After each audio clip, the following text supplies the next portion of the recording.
তো আপনারা দেখতে পাচ্ছেন এখানে একটা বিশাল বড় ভক্তদের রুম আছে। তো আমরা এই রুমে গিয়ে কিছু ভক্তদের কাছে আমরা কিছু শোনার কথা শুনবো, ঠিক আছে? আপনারা আসুন, আগে আসুন।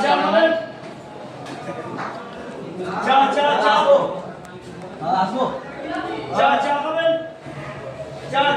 তো দেখতে পাচ্ছেন এখানে এইগুলো ভক্ত এখন তারকেশ্বরে এসে এরা পুজো দিতে আমাদের মতন একই সমর্থন করতে জল ঢালতে। তো এদের কাছে আমরা কিছু জেনে নেবো। দাদা, আপনার এখানে এসে কেমন লাগছে? আরে আপনার বলুন না, আর কিছু বলবেন? আপনার কেমন লাগছে? খুব ভালো লাগে।